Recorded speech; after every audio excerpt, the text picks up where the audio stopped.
I liken it to Galileo taking his telescope for the first time and turning it to the heavens. It opened up a new window, as you say, on how we look at the universe. Black holes were, I don't know, 60, 70 years ago, they were only theoretical speculations. Yeah. And eventually, the evidence started mounting up. So why are black holes so important? I can point at, the people that I've recruited. They stand out, doing something different from the rest of the community. Some researchers are trying to understand, is that a new tool that we can apply in this situation? There are, all sorts of possibilities all across of science, not just physics. Is physics slowing down? No, I don't think so at all. So they're able to ask questions and answer questions, make measurements, observations now that wouldn't have been possible 30 years ago.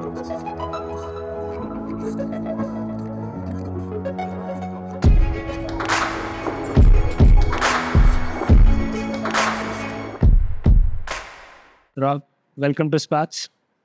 Thank you. Pleasure. So great to meet you here at ICTS. International Center for Theoretical Sciences. What brings you here? Well, I'm here to attend a conference. It's part of an ongoing program, month-long program. It's basically about the intersection between quantum information science and quantum gravity, but also ideas from quantum field theory and the like. That's amazing. I've just gotten to know about ICTS very recently, but quite impressed to see the caliber of research that happens here and the quality of faculty, research program, and looks a very strong international collaboration. From your perspective at Perimeter, how do you look at your association with ICTS? No, I agree 100%. I mean, here at ICTS, they have some really remarkable researchers. But I would have to say that, India, in my field, just has an enormously strong community. I would think that the community here in India is probably broader and bigger than the sort of the community of researchers that we have in Canada as a whole. Of course, I'm very proud of the quality and the team that we have at Perimeter, but it's really remarkable what's happening in India. And Rob, when you say in your area of research, India has a big community, can you just elaborate on which area that is and in what ways, you see Indian community contributing to the progress of science in that area? Well, back at home, we call our group Quantum Fields and Strings. Mm-hmm. So it's an area that studies a topic known as quantum field theory. That's really it's not a theory of something. It's really a mathematical tool that we can apply in many different instances. For example, in the early universe, we can understand condensed matter systems. But of course, it was really developed to understand particle physics or collisions at these big collider experiments like the Large Hadron Collider in Geneva and the like. String theory is a natural evolution. Quantum field theory says that the fundamental units in nature are particles or point particles. String theory says that if we look with even a higher resolution, that everything is actually an extended object or a string, a one-dimensional extension. And, the real quest that quantum gravity tends to focus on is trying to unite quantum theory and gravity. And so that framework is what we call quantum gravity then. Right. So that's one of the big holy grails of theoretical physics still in the 21st century. And you feel good about the contribution of Indian community in advancement of understanding, helping move the field along? Oh, there are really some, really outstanding, remarkable researchers in both the quantum field theory side and in the quantum gravity side. I can mention, there's the director of the Institute, Rajesh Gopakumar. and there's any, number of the younger faculty here. There's Souvrat Raju is always got really exciting and provocative ideas. Shiraz Minwala at the TIFR in Mumbai, but they're just highlights of a really strong community that spreads across the country. That's super encouraging to hear, and probably will be somewhat a news to our listeners, because we think India has made a lot of progress when it comes to engineering and applied work and information technology and so on. I think the contribution in fundamental sciences is not that well known, but feel great that you think that India has the caliber of talent and research institutes to be able to build that community and engage with the international audience. And I'm tempted to ask you more questions about string theory, but I'll come back to that later. Okay. You are here also in some ways representing a Perimeter Institute where you are the director. And it is one of a unique institute, I think, has been built over last 25, 30 years, where it has put theoretical physics at front and center with the spirit of, in some ways, unconstrained research mindset. I think in your earlier talk, you talked about the idea of why we explore and curiosity-driven research. But the idea of Perimeter, how did this thing start? What was the vision for Perimeter? And also maybe your assessment of how far the institute's come in the last 25 years. Yeah, no, it's really the brainchild of the founding donor, Mike Lazaridis. And, as I was describing earlier, he's really I know him as the inventor of the BlackBerry, but he really, he and his collaborators really invented what we now know as the smartphone. But as in, he himself was an engineering student at the University of Waterloo, and Waterloo's where Perimeter is. But he was really inspired by his quantum courses. So during the day, there was a lecture hall with 100 or more students, and they were, learning the basic ideas. But the professor also invited the enthusiasts to come back in the evening. Yeah. And he had a small group of, less than 10 students who would come, and they would talk about the latest papers, the latest developments in quantum theory. And that really inspired Mike, and I think really gave him a greater respect for physics and the role of theoretical physics. And so he was an enthusiast, and he had very early on said that, I'm going to do something special. I'm going to invest in that field. And as the BlackBerry company was developing and growing, he saw that he had an opportunity to really, make good on his ambitions or on his dreams. And he put forward a very large donation. He drew together a board of colleagues in the Waterloo area.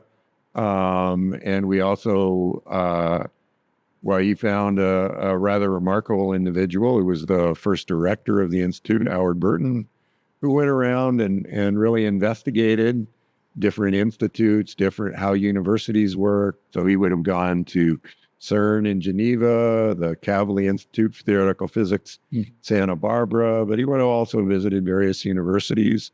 I know he came to McGill. I had lunch with him, and I talked to him about the idea. And I think they just really had the idea that they wanted to do things differently, and it shouldn't just be, we weren't. The intention was not to build another Harvard or another Princeton. It was really to do something different. As you said, it was really unconstrained research. I really feel my objective is not to find interesting topics, but to really find talented individuals, and then to give those individuals the freedom to pursue, whatever deep questions or challenging questions they want to take on. And how did this vision for Perimeter evolve, with Mike's contribution and eventually government participation as well? Because, this idea of fundamental research at some level, you are not really making any promises to anyone about, and you explained in your lecture earlier as well, that there is not, the end goal is deeper understanding in moving science forward. And it tends to lead to better things, but it's not very planned or predictable. So how do you, between the folks who were involved in setting a perimeter, how was this vision communicated and sold to? I'm sure a lot of people would have need to come together to make something like this happen. Yeah. Well, the truth is that the Institute, I think of it as a research institute. That's one of the big things that we do. But, we also have, our mission is really threefold. The first is research, but then there's also training. There's the largest constituency, in fact, at Perimeter are junior researchers or students. Yeah. And so there's a heavy emphasis on, working with graduate students. We don't grant the degrees, but we work with nearby universities. And so that really adds a lot of energy and life to the Institute.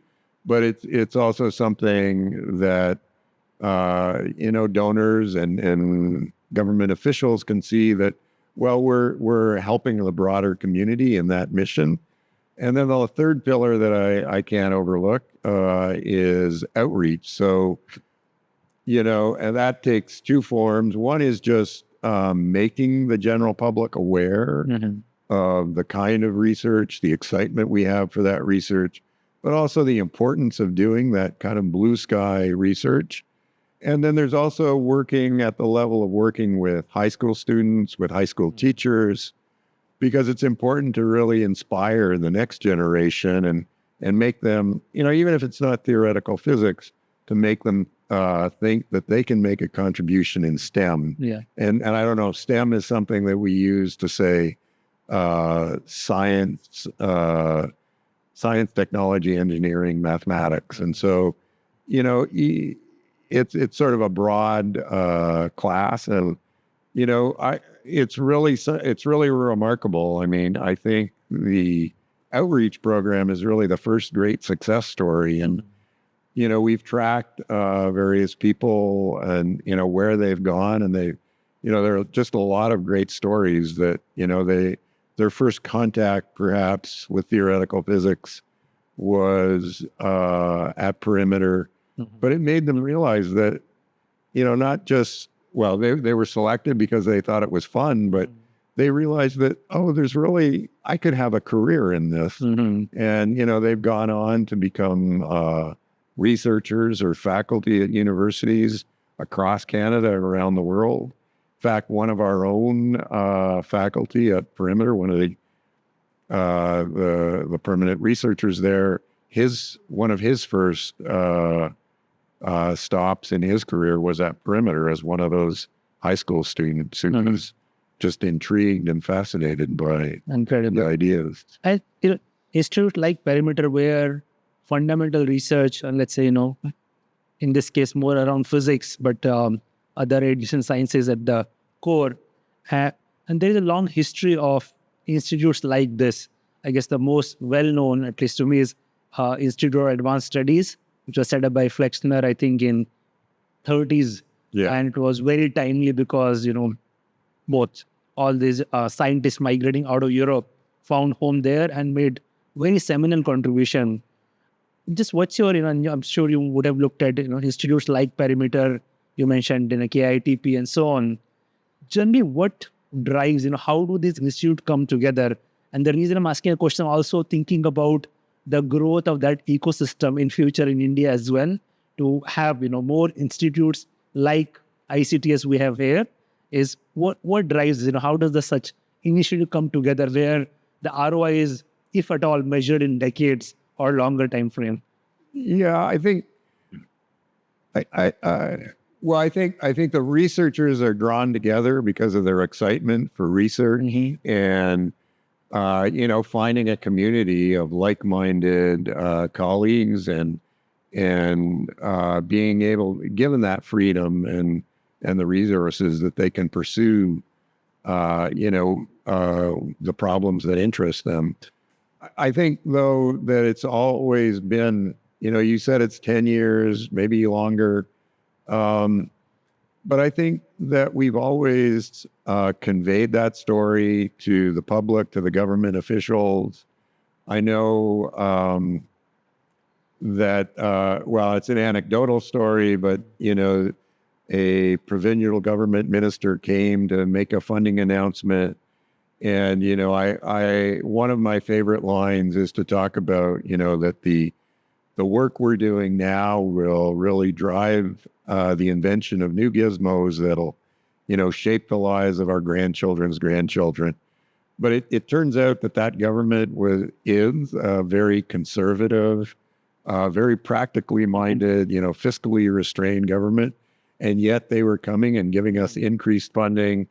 And I just felt that was part of the perimeter story, and I should say it, as I was speaking, and I can remember, looking down at the minister, and she was sitting there, nodding her head. And so I think by patiently explaining the story and the importance of, the kind of research we do, that people understand it and they really, get behind it and they're willing to support it. That's amazing. I think I really do believe that people in society at large should be a lot more aware of the deep contribution that sciences make and how it makes world better. I think you were giving example of mRNA vaccine. Maybe you can share that. The vaccine was built in record time of 11 months, but there's multi-decade history behind that. Well, yeah, no, as I was describing it, it really, what we're doing with fundamental research is building a foundation.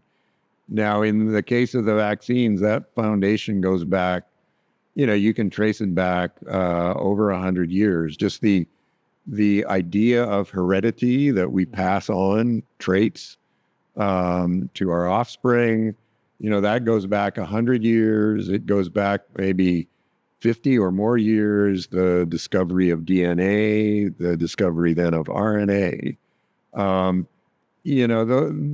Those were, just scientists, those discoveries were made by scientists who really just wanted to understand things at a more fundamental level. Mm-hmm. They weren't looking, they weren't saying, oh, this is the first step to a new kind of vaccine. Mm-hmm. But it doesn't stop there. It doesn't sit dormant. There's just a continual progress to, being able to sequence the DNA or the RNA, being able to, produce it en masse, being able to, use the RNA to express itself in proteins. And, it just continues and continues. And it really, though, has to be said that also there are often these heroes in the story. Mm-hmm. They face skepticism, they face funding challenges, but they're just driven by trying to solve these questions that they think is important. That they find their own satisfaction in those curiosity. And maybe touch upon the mindset and thought process of these heroes who deal with all the challenges yet continue pushing the boundaries of understanding. You have been a researcher all your life and made some seminal contributions in your area, and of course work with a lot of researchers. You have recruited a lot of researchers in helping build this institute. When you look at somebody who is driven by research, what traits do you see where this person is cut out to be a career in research? Well, I think the people, there are a lot of researchers. There's a huge community, but the kind of people we're trying to identify are people that are really doing something different. Mm-hmm. That may be, attacking a new problem. It may be taking a field in a new direction. It may just be synthesizing ideas to, produce, rapid new advances. But I think I can point at the people, the people that I've recruited, and I can say, well, what stood out about that person was, their advances in this field, or her ideas about, this kind of mathematical structures, or, it's really, it really depends on the individual.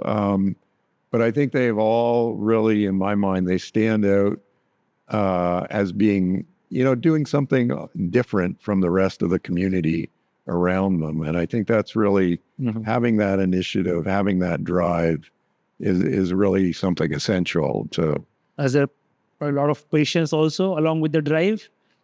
There's of course a lot of patience. We're taking on very tough problems, and I think what I was describing to some of the students is that you really have to find an area that you're enthusiastic about, because there's a lot of hard work, long nights, even sometimes long years where progress is slow.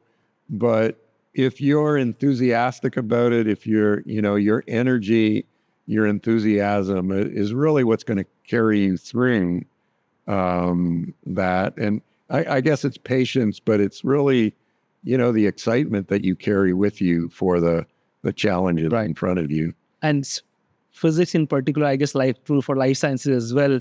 We're really dealing with some of the most fundamental questions about who we are, where we come from, origin of universe, and so on. Absolutely. With that, maybe I'll talk. Maybe just talk to you about some of the more recent developments in physics. Starting with string theory. So it's I think quantum mechanics is generally well known. It's been there for a while, but I think from what I understand, 70s and 80s is when a lot of excitement started to build around string theory. It's gone through a couple of I guess people call them revolutions, and you've been part of that community and contributed to that. Just what's the simplest way to describe string theory? Why it's important? Why people are both excited about this, but also incredibly patient with the field as well? Well, as you say, it's gone through different phases or different revolutions. I know. I'm showing my age. I was a graduate student, a PhD student myself in the late 80s. And there was really some remarkable work. Again, there were individuals who were patiently working on strings and string theory for many years. And it culminated in a particular breakthrough showing that these theories were consistent in a way that, there was a level of mathematical consistency that we had not understood before. Mm-hmm. And there was a real excitement that perhaps, there was just this one theory that was going to be consistent. And what was remarkable is it had all of the ingredients to describe all of the forces and particles in nature. And so there was tremendous excitement about that. I have to say that excitement has that particular stage of string theory. I mean, it still drives a certain community of researchers to push on those questions. But, there have been other advances, in particular, I talked about, I can talk about something called ADS-CFT or holography, and it's a remarkable, one of the questions we're interested in is how to unify quantum theory with gravity. Mm-hmm. On the one hand, we have a theory that's, it really talks about wave functions and probabilities and statistics. Mm-hmm. On the other hand, for gravity, we have this beautiful geometric theory of general relativity, Einstein's invention. And trying to unite them in a consistent framework has really been a challenge for over 50 years now. But it really seems that string theory has the ingredients to provide that framework. And one of the places we see it is in this new idea of so-called holography. And what the ADS-CFT is it's really a dictionary that lets us translate between two languages. There's one set of physical phenomena, mm-hmm. but we can describe it with two completely different languages. One of them is quantum gravity. Mm-hmm. The other one is a quantum field theory, which is, as I was describing, it's really just a set of tools in mathematics, but it doesn't involve gravity at all. Mm-hmm. And so this is really a remarkable story that somehow I can use the language of quantum field theory to to describe phenomena which inherently have to do with quantum gravity. And so this is something that really has changed the way we think about, many things in physics. But it's also driven the ideas that, the conference I'm attending here, or my, interests in the past 5-10 years, which is bringing together ideas from quantum information science with ideas from gravity. And that may seem unnatural, but, in quantum information science, what they're trying to understand is systems with quantum systems with many, many, many degrees of freedom, and how we can work with them and understand them in a coherent way. And gravity, at some level, or quantum field theory, that is inherently a system with many, many degrees of freedom, or many, different subsystems. And so it's perhaps natural with hindsight to think, well, maybe, quantum information has tools, perspectives, ideas that we can apply to try and understand these physical ideas, or these physical systems where we see challenge. And so it gives us a new language to think about. Right. And maybe I'll just break it down, because you covered a lot of physics. I'll just step back. And first, can you talk about the inherent incompatibility between quantum mechanics and relativity? In what context is it important? Because that has, in some ways, driving a lot of physics, and it seems like very important to be able to reconcile the two and find some kind of unified theory or universal theory where it's seamlessly compatible between the both realms. Why is that important? First, well, if I take another step back, if we look back at the 20th century and the advances in theoretical physics, often those advances came from the collision of, different domains. So, what I'm thinking of is, say, electromagnetism, Maxwell's equations, and thermodynamics. And people started thinking about, when I heat something up, it glows, it emits light, electromagnetism. But, the standard ideas were leading to theoretical inconsistencies. And so it was really by merging those two and facing the challenges of those inconsistencies that gave rise to quantum theory itself. And so, I really expect that, being able to unify gravity and quantum theory together, again, there's a question about consistency, but that'll lead to another paradigm change, and it'll give us another perspective on the universe and on physics as it. But I didn't quite answer the question that you asked, which was, where is that inconsistency? Well, one of the things about quantum theory is that things aren't, there's an imprecision, an inherent imprecision in nature, and things fluctuate. And we're able to test those ideas and to see those fluctuations or the effects of those fluctuations in very, very precise experiments. And so we know that they're real. And so if I'm talking about an atom and the binding, say, of the nuclei and the electron by the electromagnetic force, it's really fluctuations in the electromagnetic field give sort of a fine-grained, details in the spectrum of the atom. On the other hand, in gravity, what Einstein told us is that space-time is not just a stage on which physical phenomena take place, but it's really an active player and a manifestate, or it manifests sort of the gravitational forces that we experience. And so what is it that's going to fluctuate in quantum gravity? Well, it's really that stage or that space-time itself. And so if I go to a situation where there are, huge fluctuations or the fluctuations become important, say in the very early universe, well, now it's sort of my stage is falling apart. It's jiggling around, and so how do I do physics in that context where I don't have a real notion of a background or a stage on which those phenomena can take place. And there are various technical reasons which I'm avoiding. Sure. But it's really that at its essence that the space-time itself at some level has to fluctuate, and those fluctuations will become important. And then our notions of physics, Right. we don't have a clear way of understanding what the phenomena. And Rob, as I understand it, this question is probably also important in the context of black holes.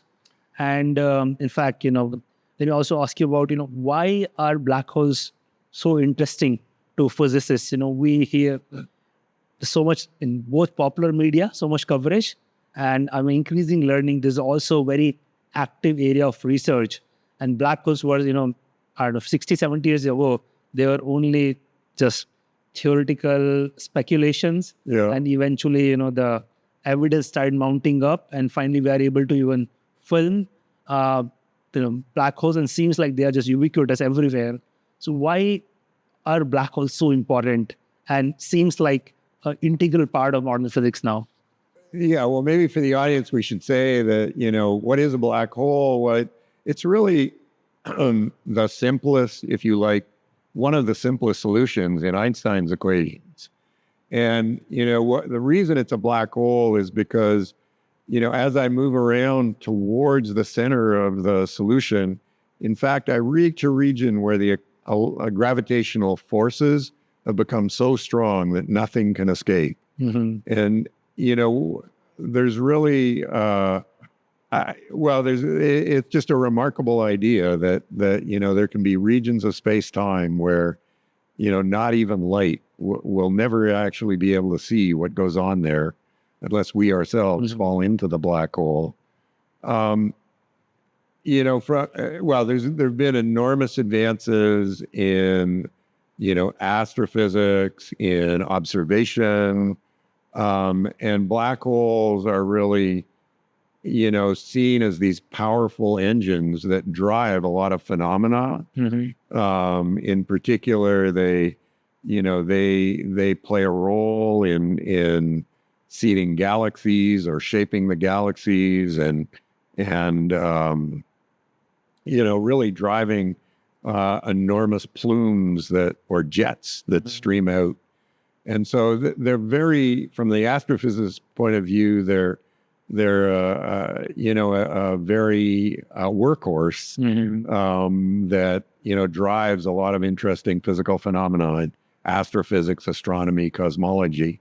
From my point of view, they're also very interesting because I said that the black hole was something where nothing would ever escape.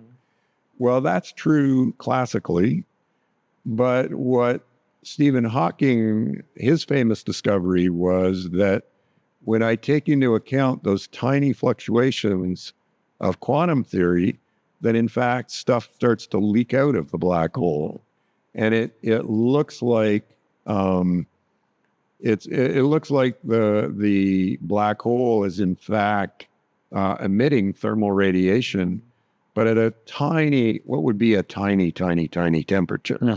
That's governed by sort of the size and the shape of the black hole. And so it's really a playground then where we see interesting phenomena come together, where we have general relativity and the quantum theory interacting in a way to produce a completely new phenomenon. And that's really been at the heart, or trying to understand that, has really been at the heart of a lot of the advances that we've seen, not just in the past 10 years, but say the last 40 years. I mean, Hawking made his discovery in the early 1970s, and we're we're still puzzling over its consequences, its implications. Right. And one of the things I think you alluded to, which is this whole information paradox around black hole, right? And yeah, just maybe, and I think I'm also venturing in the area where I don't have much depth, but I know little bit to ask you a question, and the challenge for you to explain to the audience in a way where they will understand. But just again, breaking it down. So Hawking radiation implies the black holes will basically evaporate probably over trillions of years. It's a very slow process. And then technically, all the information that you potentially throw in black hole is lost. And the reason I'm bringing the question is because I want to connect it back to quantum information. And eventually, there's so much excitement these days is happening in quantum computers. So on one hand, we're looking at quantum computers from RSA encryption will be broken and so on, next wave of computing. But quantum information is playing a role, which is also playing a role in black hole. It's just, these connections are just fascinating, just from potentially from same ideas applicable in our everyday life, very here and now, to something that is, cosmic phenomena where also same things are playing out. Well, yeah, no, there's just a lot of ideas there. But it is true that there's really an interplay between the two. It's not just that we're borrowing ideas from the quantum information scientists, but that, by bringing their tools and ideas to a new set of physical phenomena, that can help inspire and new ideas in quantum information. And I know in particular, one of the new faculty at Perimeter, Alex May, has really been interested in, how ideas from quantum theory can facilitate computations that would not have been, possible just with classical computers. But in particular, how, if I have two quantum systems that share some common knowledge, or we say entanglement, that can really facilitate new kinds of computations. Or in particular, he's also interested in applying it to cryptography, that there are, new, it's really inspired a new set of connections within quantum information science between cryptography and ideas in non-local or delocalized computations. And it's really seems to be leading to, new protocol, new ideas in that particular science. And it came because, Alex is fluent in both languages, and he wasn't thinking about these ideas of particles scattering in some strange geometry. And it led him then to perhaps, certainly to prove new theorems, make new identifications that are driving advances in quantum information science by itself. Got it. I think, and just going back to black holes, other thing which has, I think, caught the attention of the world over last 10 years is the idea of gravitational waves, which was conjectured almost 100 years ago. And at some point there was a lot of doubt. And today looks like we are measuring it routinely, and it's opening up very different way of doing physics. Yeah, no, it's that. Well, that's, in the past, I think that was 2015 when the first detections of gravitational waves were announced. But that's really, as you say, that was something that, as you say, in the beginning there was doubt, and then they came up with ideas, very ingenious ideas on how we might measure them. And it was preceded by a lot of, if you like, fundamental research and patient developing and of the tools, of the experimental techniques. And now we have these devices that routinely, make measurements on the, it's really measuring differences in distances on the scale and on an atomic scale. This is a detector that's 4 kilometers long, and yet we're able to measure, or they're able, I couldn't do it, but they're able to measure displacements of masses that at the ends of that 4-kilometer arm that are just of the order of one atomic nucleus.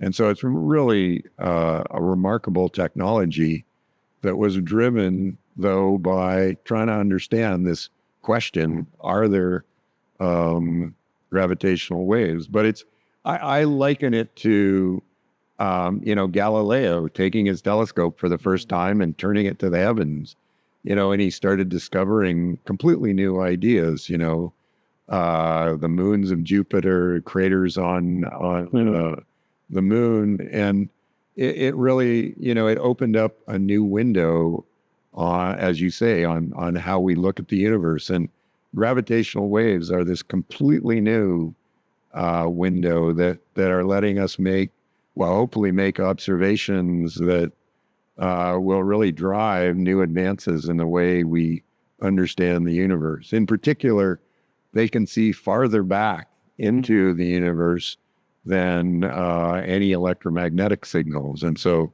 perhaps we'll get, eventually we will get, new evidence of new phenomena in the very early universe. And Robin, my understanding is now we have got, more than 100 gravitational waves detection. And this is when black holes are colliding, or neutron stars are colliding, or black hole colliding with neutron star. And we are able to very precisely, based on those gravitational wave signal, pinpoint not exactly what happened, how far in the in the universe that phenomena is. And now I think we are going to have space-based equivalent of gravitational wave detection, which will probably open up even newer vistas. And one thing, I'm quite interested in the fact that India is building its own LIGO, right? And which is probably, going to do a lot for both advancement of interest and also supporting research here to kind of literally get the hands dirty and be part of, driving this frontier of, research. It's a frontier of fundamental research, but you're really driving the experimentalists to, develop new technology, to really advance, technology in a way that, I think that's a very practical advance, that, the ideas of squeeze states and the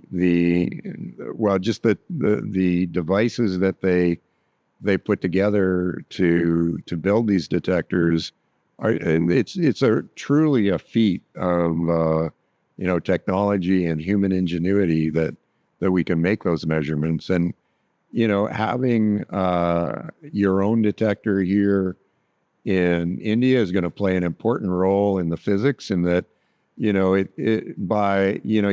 were describing that there's difficulties in pinpointing where exactly the gravitational waves are coming from, but by having a broader network, a broader series of these detectors, and by comparing their measurements, you're more precisely able to point in the sky and say, those waves came from here. And then what they do is they let their astronomer friends know.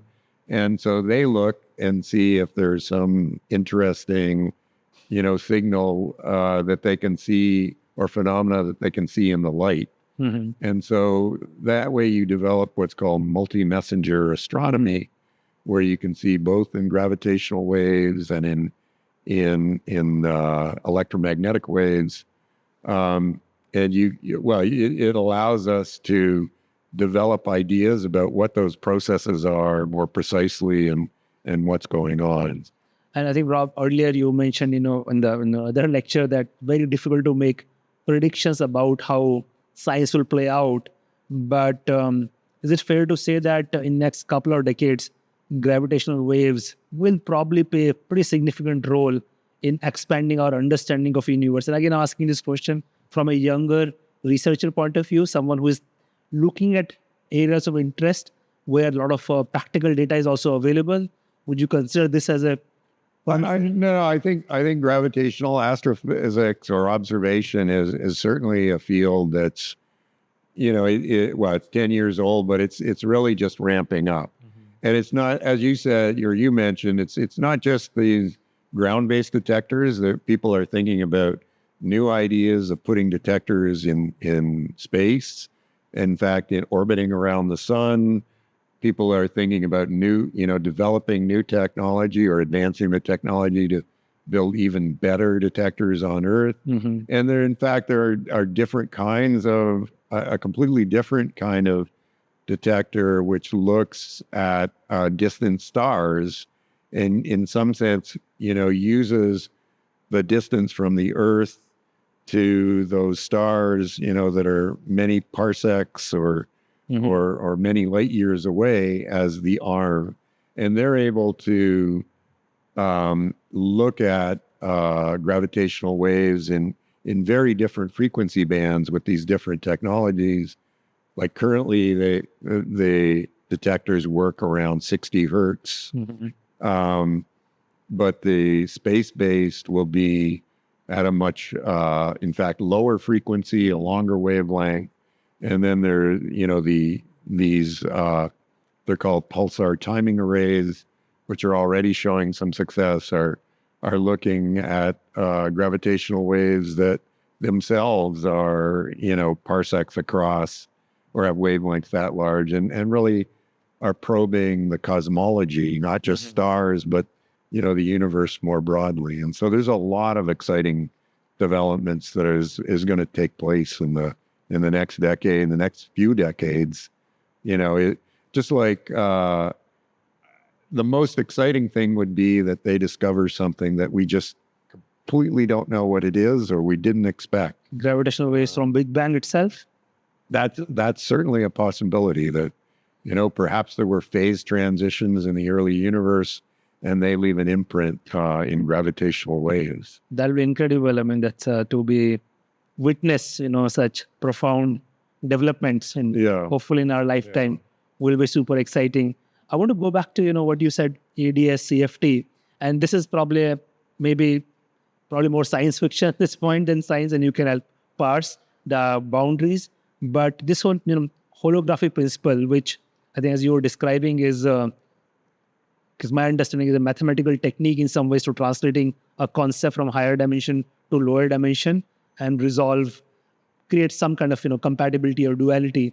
But then in popular science also of last 10 years, people talk about universe itself being some kind of hologram and, we are potentially projection from higher dimension, etc. Is that people going too far in tracking that? What can we take seriously in that domain, or what's the right way to describe it? I mean, I think we've developed the mathematics in a particular framework and we understand it, but or we understand it fairly well. There's still very many questions left open, but I think the scientists themselves think that this idea of holography, that in gravity, in some sense, there are fewer degrees of freedom or fewer excitations than you would have naively thought. And that if I take a region of space-time, there is some sensible description in which I project those degrees of freedom on a screen of lower dimension that surrounds that region. And so, one can naturally extend that to the very largest region, namely the universe itself. And people, including myself, have played with those ideas. I think they're very speculative ideas that we don't fully understand.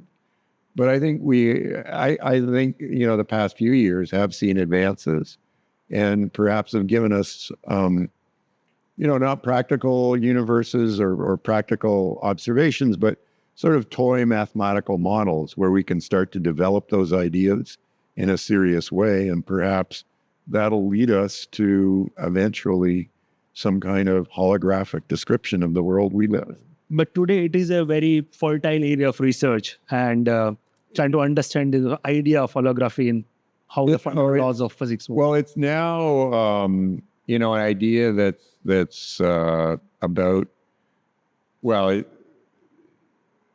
the idea of ADS-CFT that was made 25 years ago. Sort of the ideas around holography have a longer history, but yeah, the idea of the ADS-CFT has really emboldened us and given us confidence in the idea, because we have a mathematical framework where we have good control, at least in certain regimes, of what's going on in both sides or in both languages. And so extending the dictionary even in ADS-CFT is something that we continue to work on, but then trying to implant or export those ideas and apply them in different settings like cosmologies is certainly a very active and a very exciting field of research. And I think it's one that's really only going to grow over the next 5-10 years. And Rob, a lot of us who, let's say, who are not professional physicists or can read research papers, we consume our science from popular literature and popular culture. So when, let's say, somebody, I don't know, Professor MIT or even Elon Musk, says we were all living in simulation, and it gets headlined, how should one think about that? These are absolutely cuckoo ideas, or it's extrapolation of something, credible? Well, unfortunately, the press often, they want a headline to grab your attention and to draw you in. Often they're exaggerating what the scientists have said or been able to do. But one thing I would, it's a little bit of a side tack on your question, but the accessibility of knowledge is just amazing now. And, you mentioned consuming it through popular articles, but I think, we really live in an age of streaming. Yeah. And it's something that we have done very early on at Perimeter, is to record all of the lectures, the seminars, and the public talks, and made them available to everyone in the world. And so, I know the ICTS here is doing something very similar. And I think that's really, raising a new, it's an age with challenges in trying to filter out and find reliable ideas and news, but it's also something where young people just have access to these, very broad ideas. And the latest developments in a field, at their fingertips. They can use their phone and listen to lectures by, the leading researchers at a Princeton or a Harvard in the United States. And you can listen to them, in the comfort of your living room here in Bangalore. Including ChatGPT. Today morning on my way here, so to prepare for my conversation with you, I was just looking around a few things, and in one of your talks, you were talking about this ADS-CFT conjecture, and then I looked it up and asked ChatGPT to explain it to me, and then I said, explain to me even more simply, step by step. Assume I don't understand, and I was able to have enough of a high level understanding to at least have a conversation about that, and which is a very powerful tool. Now it may hallucinate at some point, which I may not be able to, at least in this area. But when all these tools are available. Well, those large language models that's an amazing new development. Certainly, it's impacting or it's accessible to everyone. We don't fully understand what the impact of that will be, but that's also an amazing new tool that, as you say, makes that information even more digestible, more accessible to people without, a strong scientific background or expertise. It's really quite remarkable. Do you see LLMs evolving to a point where they become a very powerful tool for physicists themselves? In some ways, it's a different type of, I don't know whether I should use the word intelligence or not, but at least the ability to, I don't know what is the right language. They appear very intelligent, based on, a lot of data crunching and pattern matching, but there are emergent properties which is just now people are trying to understand. But from physics point of view, because physics is hard, it's very hard. It requires a very long training. And do you think today or in some time, assuming LLMs continue to show exponential growth, they'll become important for scientists? I think they're, well, okay, I think I get the gist of your question, but I would say they're already important for scientists. And I think a lot of scientists, in different fields are just experimenting with them and trying to figure out, how can I apply this new tool? We mentioned the idea of gravitational waves, and there, one of the tasks is that you have a very tiny signal and a very, embedded in a very noisy data stream. And so, I know that some researchers are trying to understand, is AI, is that a new tool that we can apply in this situation that it will develop, new techniques or do it in different ways that enhance our ability to dig those signals out of the noise, as it were. But that's just one example. And I think there are, all sorts of possibilities all across of science, not just physics, where they will become a tool. Now, I think what you were asking me, though, is will they at some stage rival the human researchers and come up with their own ideas, their own hypotheses? I guess I have to be a little bit skeptical at this point in time. I think that they can assist, but and they will probably become an essential tool. Just like, when I was in high school, I used a slide rule, and that was the tool of the day. And then we graduated to calculators, and then we graduated to scientific calculators, and eventually laptops. And now my phone is even more powerful than the most powerful computers back in that day. And so I think they will become a tool that we have to learn how to use them, and try and understand really what the strengths are and what the weaknesses are. You mentioned hallucinations, but maybe those hallucinations will be the way that they come up with new ideas. By putting things together, not quite in the way that you expected, but maybe they can test these hallucinations, and maybe it'll lead to advances in some kind. Definitely super interesting development. I'm sure it's going to touch all of our lives in different manner, which is, I think, going to evolve quite rapidly. We touched upon some of the cutting edge, frontier aspects in physics, black holes and gravitational waves, holography, and I think you briefly mentioned quantum information. What are some other areas? What's really exciting in physics today? Well, I think quantum information is an exciting area, and there it's really driven by, it's exciting for the theorists, but it's driven by the experiments. We were talking about in my lecture a little bit or afterwards. There are really these new amazing platforms called noisy intermediate scale quantum devices. But they are really these large systems where we can exhibit quantum phenomena.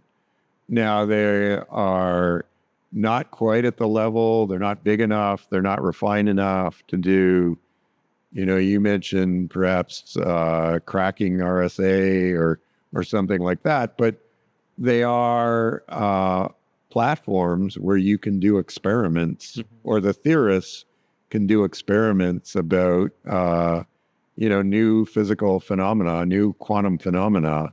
And I think it's really, for the theoretical physicists, a remarkable opportunity to, there are these new devices to test ideas, to to explore and perhaps discover new phenomena. And I really think there's an opportunity to work together with the experimentalists.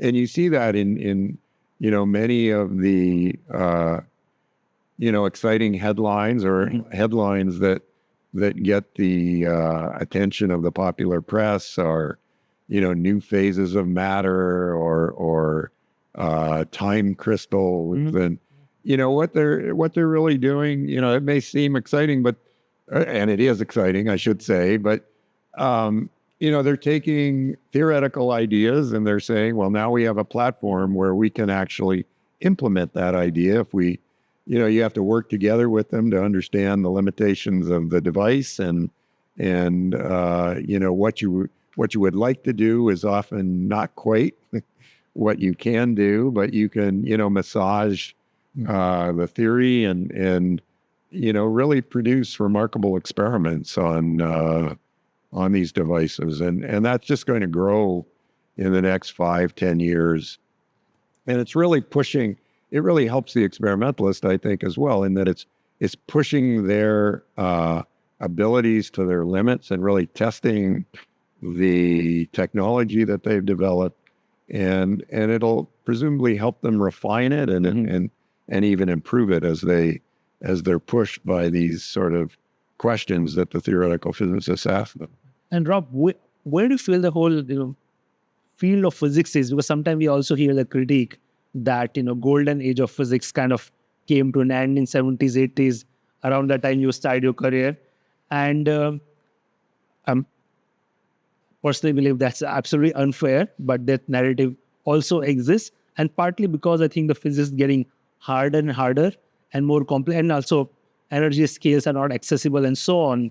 So just, from that perspective, what's your take on, are we in a very exciting, phase for physics, or things are slowing down and getting harder and harder for us? So is physics slowing down? No, I don't think so at all. I think it's something that evolves and changes as we go along. I think the kinds of questions, the ideas that we're studying now are, we're just, they would have seemed magical or nonsense back when I was starting my graduate school.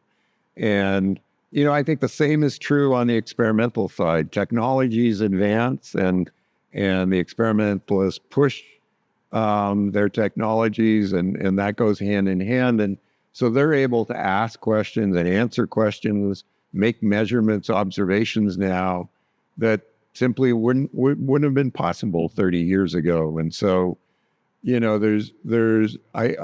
believe that, physics and more generally all of science really has, if anything, just been accelerating as we move along. I mean, the thing is, as we push the frontier or pull back the curtain,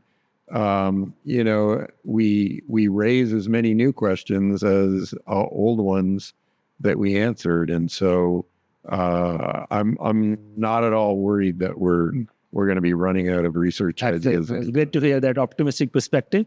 My last question to you, Rob, this is, I'm asking from the maybe two audience. One is a physics enthusiast, who just curious, want to learn more about, what advice for those folks, and younger folks who can potentially consider career in physics. How should they think about and plan, their life and interests, etc., and to be able to both make right choices and evaluate whether it's for them or not, because physics also seems, at some level at least, really very hard profession to pursue. Well,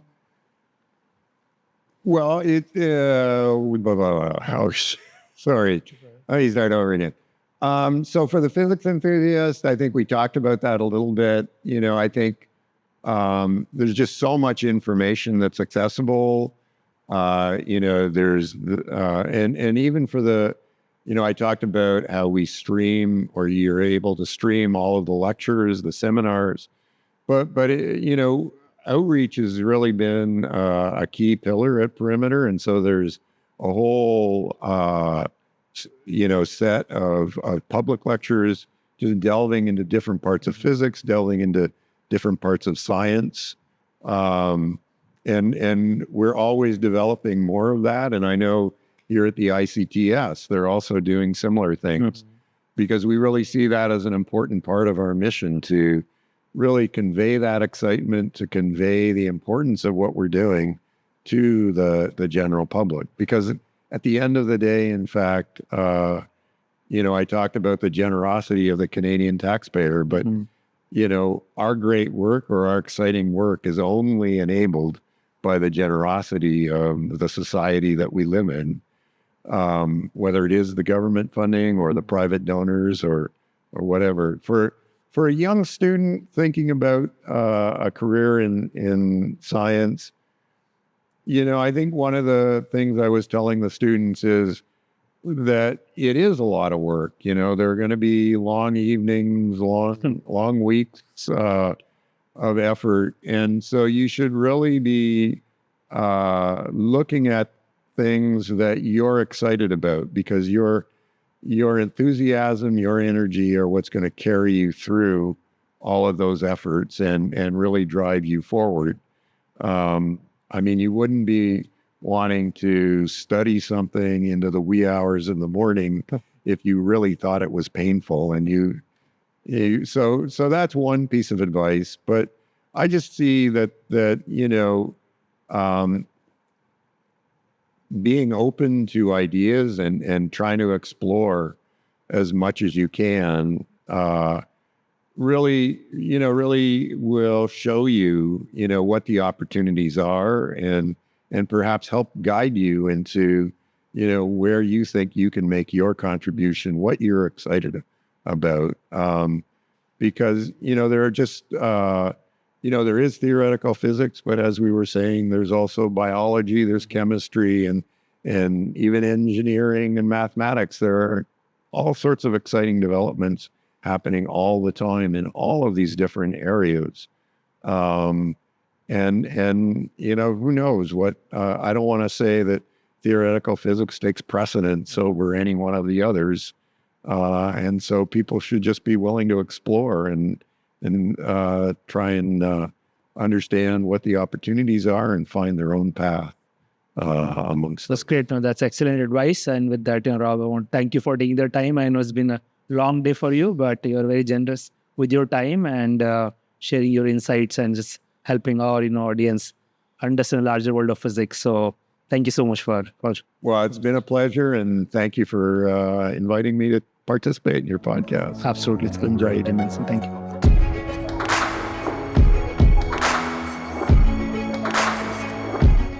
At SparX, we aim to bring to you stories of exponential impact.